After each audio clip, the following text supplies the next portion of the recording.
नमस्ते बच्चों। आज भूगोल विषय में पाठ एक क्षेत्र अध्ययन, इसमें आज हम देखेंगे कारखाने की प्रश्नावली कैसे बनाते हैं। इस पाठ में एक प्रश्न आता है, प्रश्नावली तैयार करने के लिए परीक्षा में महत्वपूर्ण है।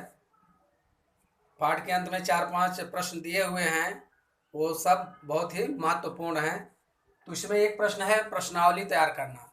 किसी स्थान पर हम क्षेत्र अध्ययन के लिए जा रहे हैं। क्षेत्र अध्ययन किसी स्थान पर प्रत्यक्ष जाकर वहाँ भौगोलिक और सांस्कृतिक घटकों का अध्ययन करना ही क्षेत्र अध्ययन कहलाता है। तो कारखाने के लिए अगर हम क्षेत्र कारखाने की जानकारी के लिए हम जा रहे हैं तो पहले से ही हम प्रश्नावली तैयार करके जाते हैं कि उस कारखाने में जाएंगे तो हम कौन कौन से प्रश्न वहाँ पूछेंगे, कौन से उत्तर हमको प्राप्त करने हैं। तो इसमें पहला है स्थापना वर्ष। उस कारखाने के विषय में पहला प्रश्न है स्थापना वर्ष, कि उस कारखाने की स्थापना किस वर्ष में हुई है। पहला प्रश्न है स्थापना वर्ष। दूसरा है उत्पादन। कारखाने में किस वस्तु का उत्पादन होता है। उसमें कपड़ा बनता है, लोहे की वस्तुएं बनती हैं, कि स्टील की वस्तुएं बनती हैं, कि खाद बनती है, रासायनिक तत्व कौन से बनते हैं, दवाइयाँ बनती। तो इस तरह से उस फैक्ट्री के बारे में हमें अध्ययन करना है। दूसरा पॉइंट कि उसमें कौन सी चीज का उत्पादन होता है। तो पहला हो गया स्थापना वर्ष, दूसरा है उत्पादन। तीसरा पॉइंट है कर्मचारियों की संख्या।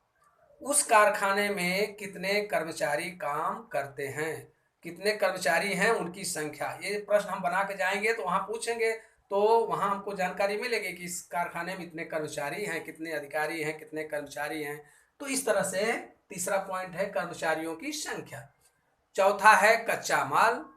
उस कारखाने में किन कच्चे माल की आवश्यकता पड़ती है, क्योंकि कोई वस्तु बनती है तो कच्चे माल की जरूरत पड़ती है। लौह इस्पात बनेगा तो कच्चे लोहे की जरूरत पड़ती है, लौह अयस्क की जरूरत पड़ती है। सूती वस्त्र बनता है तो कपास की जरूरत पड़ती है। शक्कर बनता है तो गन्ने की जरूरत पड़ती है। तो ये कच्चा पदार्थ हुआ। तो इस तरह से कौन सा कच्चा माल उस कारखाने में उसकी जरूरत पड़ती है। चौथा हो गया। पांचवा है कच्चे माल का आयात। उसमें जो कच्चा माल लगता है वो कहाँ से मंगाया जाता है, किस स्थान से वो उपलब्ध होता है, कहाँ से उसकी पूर्ति होती है।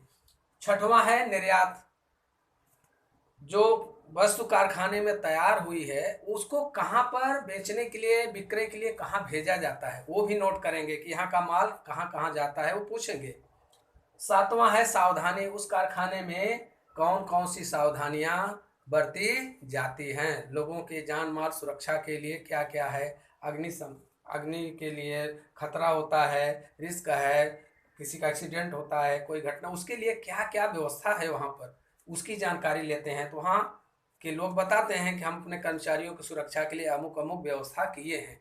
आठवां है पर्यावरण की सुरक्षा के लिए। कल कारखाने हैं तो धुआं निकलता है, कार्बन निकलता है, वहाँ का दूषित जल जो है जल को, भूमि को भी प्रदूषित करता है। तो ऐसे में पर्यावरण की सुरक्षा के लिए कारखाने में क्या व्यवस्था की गई जिससे जल, ध्वनि और वायु प्रदूषण ना हो। इस तरह से बच्चों किसी भी कारखाने की प्रश्नावली तैयार करने के लिए ये 8 पॉइंट दिए हुए हैं। इसके आधार पर हम कारखाने का अध्ययन कर सकते हैं। अब एक महत्वपूर्ण प्रश्न है कि उसमें आप जा रहे हो तो किसी स्थान पर तो कचरे वगैरह का व्यवस्थापन भी एक क्वेश्चन है। तो उसमें कैसे करते हैं, उसके लिए कचरे का व्यवस्थापन करने के लिए क्षेत्र अध्ययन का जो कचरा है इकट्ठा करने के लिए आप एक बोरा या थैली साथ में ले जाते हैं। और दूसरी बात ये होती है कि यह सावधानी रखना है कि क्षेत्र अध्ययन में जो सम्मिलित व्यक्तियों द्वारा किसी प्रकार का कचरा न होने पाए, और क्षेत्र अध्ययन के समय उपयोग में जो लाई गई थैलियां हैं, प्लेट, खाद्य पदार्थ के आवरण, शेष खाद्य पदार्थ आदि वस्तुएं एकत्र करके उनको हम इकट्ठा कर लेंगे और उसको बिखरे नहीं रहने देंगे। और संबंधित क्षेत्र में जानकारी पट लगाएंगे। पथ नाट्य, सूचना पट आदि साधनों द्वारा स्वच्छता के विषय में जन जागरण उत्पन्न करेंगे, जिससे लोगों में जागृति हो। जगह जगह सूचना पट्टियां लगा देंगे और इस तरह से जो है उसके द्वारा लोगों को आकर्षित करेंगे, भाई आपको किसी तरह से यहाँ पर पर्यावरण को, इस स्थान को जो है दूषित नहीं करना है। और संबंधित क्षेत्र के जो कचरा व्यवस्थापन के क्षेत्र के सरकारी अधिकारियों के द्वारा शिक्षकों के मार्गदर्शन के अनुसार जो साक्षात्कार पत्र दिए जाएंगे, साक्षात्कार पत्र, उसका जो है हम उससे संपर्क करेंगे। तो इस तरह से हम कचरे की व्यवस्थापन अच्छे ढंग से कर सकते हैं। पहले तो हम थैली, बड़ा सा बोरा थैली ले जाएंगे जो उस क्षेत्र में पड़ा रहेगा, तो उसको इकट्ठा कर लेंगे, जगह जगह सूचना पट वगैरह लगा दें, नोटिस लगा देंगे, और तमाम नाटक और अन्य गतिविधियों के द्वारा लोगों को आकर्षित करेंगे कि हमें किस तरह से हम कचरा उठा करके इकट्ठा करें। इत्यादि तरह तरह की गतिविधियां हैं। और अधिकारियों कर्मचारियों के द्वारा जो दिशा निर्देश प्राप्त होगा, शिक्षकों को दिया जाएगा, उसके शिक्षक हमको बताएंगे, उसके आधार पर भी हम उस नियम का पालन करेंगे। तो इस तरह से कचरे का व्यवस्थापन कैसे करेंगे, ये प्रश्न भी परीक्षा में पूछा जाता है। अच्छा, महत्वपूर्ण प्रश्न है।